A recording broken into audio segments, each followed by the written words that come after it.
Welcome to IVF This, episode 113, The War on Hope. Welcome to IVF This. I'm your host, Emily Ginn. After 10 years of primary and secondary infertility due to both male and female factor infertility, I am now the mother to 3 beautiful miracles. I am married to my favorite person in the world. I'm a social worker, a life coach, and an IVF warrior. I'm here to teach you how to manage your mind and emotions during your IVF journey, to break free from anxiety and regain control of your life, even in the midst of infertility.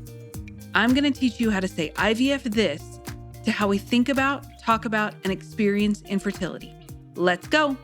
Hello, my beautiful friends. I hope you're all doing so well today. I'm going to do something a little bit unusual and start this episode out with a quote. Hope gets a bad rap. It's dismissed as passive, delusional, unrealistic. But hope is also an act of imagination, an antidote to apathy, a call to arms, a catalyst for change. It lifts our spirits and gives us strength. Without hope, what do we have? That's from author Meg Mundell. I love this quote so much because it starts out with saying the quiet part out loud. We have a war on hope. So that's what we're going to talk about today. I'm going to share a few thoughts on why holding out hope is so difficult, why we cling to this idea of hope so tightly, and how we can compassionately navigate this idea of hope. So any forum that you might be on or look at, or any person that you might share your IVF journey with has probably mentioned something about hope, right? Hold on to hope, keep hope alive, keep the faith, which is another way to describe hope. Don't give up, yet another way to describe hope. There are Facebook posts asking for stories that might give people hope, sharing stories that might give other people hope. All of this is in service to the thing that we desperately want, and yet it feels so damn elusive. As always, I don't have a problem with the way that we yield hope within the infertility community, whether we're trying to nurture it, cultivate it, or share it. What I think we do tend to do to ourselves that can be very challenging is that we weaponize hope against ourselves. We tell ourselves that hope is the problem. Hope is the reason we're disappointed or heartbroken. Hope is the thing we yearn for and yet simultaneously reject. So what is hope? Hope is a feeling of expectation or desire. It's not some secret ingredient for success. It's not an unlimited resource that we can pull from whenever we want, nor is it a thief of joy. It's a feeling. Now, this war on hope isn't specific to the infertility community. It's a pretty pervasive belief. For instance, if you're a fan of the TV show Ted Lasso, the season 1 finale episode was titled, "It's the Hope That Kills You." Now, since that show is filmed and based in the UK, London specifically, this is a saying that's common to that area, which at its roots is part of a larger phrase, which have a few variations, but the core element is it's not the despair, it's the hope. The oldest version that I know of, and I'm sure it's not the oldest, is from the film Clockwise. It's a 1980s film starring John Cleese, and it went something like this. It's not the despair. I can take the despair. It's the hope I can't stand. Before you agree with this, it's important to remember that this specific reference in this movie, Clockwise, it is an absurd screwball comedy. It's brilliant because it's John Cleese, but it's not fact, right? But, even passages from Dante's Inferno, abandon hope, all ye who enter here, which Dante places at the entrance of hell, is not some strange Gothic flourish designed to horrify the damned. It was actually like a friendly piece of advice that Dante was offering. It's so interesting. If you Google anything about hope, you'll either find a deluge of keep hope alive-esque stuff, or you'll find the John Cleese versions of the world and their beliefs around hope. And I think that that's the fundamental problem. It's black or white. It's either hope or despair. It's either hopeful or hopeless. It's like there's an absolutism within either of them. But if you've listened to me for any length of time, you know that I don't really work in the world of absolutes. Like, even the way I phrase that sentence leaves it open for interpretation. So my question to you is there a middle ground to be had? Now, before I share my thoughts on the middle ground between the two, I want to talk a little bit about why we do wage a war on hope. So if hope is a feeling of expectation or desire, that means it's a feeling that is based in the future. in the same kind of way that anxiety is based in the future, which I think is often why during IVF we vacillate so quickly and easily between these two extremes. It's like they're the different sides of the same coin. But hope is never the problem when we get what we want. But when we have an experienced disappointment, either singularly or recurrent disappointment, some amount of blame for our heartache is placed on hope. And that is because in the face of heartache, in the face of disappointment, in the face of loss, our brain wants to find blame. The amygdala, which lies very deep in the temporal lobe, the primitive part of your brain that is part of our limbic system, which is all about emotional responses. So when we're experiencing disappointment, or whatever word you want to use for that, devastation, heartache, despair, the term isn't as important as understanding the function. The limbic system is ignited and your body is flooded with hormones, and you receive all of the fear-based fight or flight impulses, and they're jacked up to 11. The amygdala wants to blame something, anything, as a means of getting out of that horrible feeling of disappointment or despair or heartache. Blame feels righteous. Much like anger, which is often tied to blame and injustice, they feel powerful than, say, devastation or despair, which often feels powerless.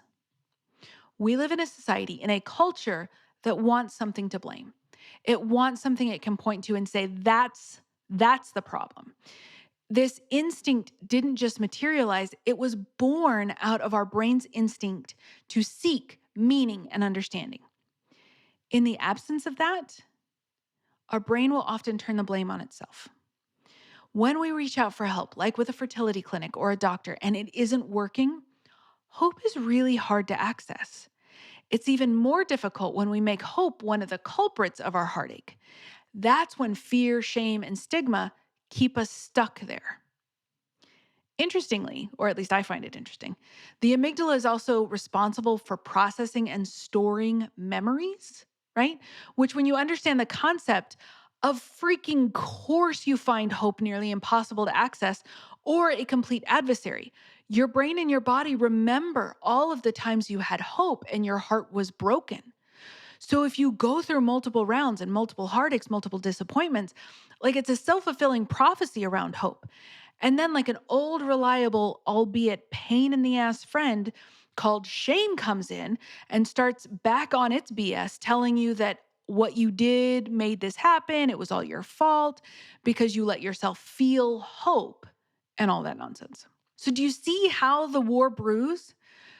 Do you also see how the only enemy combatants in this war is you? I believe that the root of what most of us describe as the emotional roller coaster is this war, the rapid movement between hope and despair. When you sprinkle in the shame, the self-loathing, all of that nonsense that the drunken asshole in your brain is starting to spout off, it is no wonder you are suffering. You are already in pain, not getting the thing that you so desperately desire. And now you're adding all of this stuff on top, and it's just excruciating. So let's go back to the question I posed a couple of minutes ago. Is there a middle ground between hope and despair? I don't think my answer will surprise any of you. I don't think any of you will need to sit down for this. But yes, I do believe there is a middle ground. Over the years that I have either been on this journey or I have worked with women on this journey, managing hope is one of the most difficult challenges almost universally. The biggest question within this challenge is, does it matter? Is one hopeful during a treatment cycle? Some people work very hard to remain positive and hopeful, while others will ride waves of negativity or doubt. And people in both groups go on to have healthy pregnancies. And sadly, there are members of both groups that are met with repeated heartache. So what do I think the middle ground is? Commitment. Commitment. That's the sweet spot. In commitment, it's often not as difficult to access hope, and it can also help you weather the pain. Think about it in terms of a partner, if you have one, or if you've had one in the past. Does being committed guarantee that you won't ever experience pain? Absolutely not. Does it mean that you won't ever get to experience joy? Nope. Because both are possible and experienced within the context of commitment. Commitment is an endurance race, much like IVF. And being committed doesn't mean that you run yourself into the ground in pursuit of this goal. It just means you're committed to the process until you, and hear me so well when I say this right now, until you decide that you're done, whatever that looks like. That is the very definition of agency. You always, always, always get to decide. Commitment to the process, and most importantly to yourself, will take you so much farther than trying to white knuckle your way through this cycle. It doesn't mean that you won't experience hope or despair. These emotions are part of the human experience. They're coming for the ride, whether you like it or not. Expect both of them to show up at some point, at different points, at multiple points. They're going to be there. So I'm going to leave you with this, friends.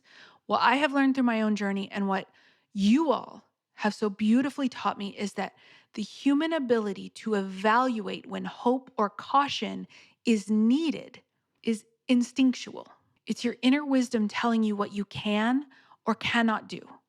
There are times when a bounty of hope feels easy, and other times caution or doubt feels much safer. Both are beautiful. Your brain and your body know what you need. Listen. Hold space for it without judgment. If one is more easily accessible than the other, then that's what you're supposed to be feeling in that moment. There's nothing wrong with you if you're unable to access hope or if you're leaning into doubt. You are human, navigating a tender, heart-filled, vulnerable experience. And we can do that with commitment and compassion. And that is what I have for you today, my friends. Have a beautiful week, and I'll talk to you soon. Thank you for listening to this week's episode of IVF This. If you like what you've heard, click subscribe and follow to make sure you don't miss an episode. And if you want to learn more, head over to www.ivfthiscoaching.com to learn how to work together.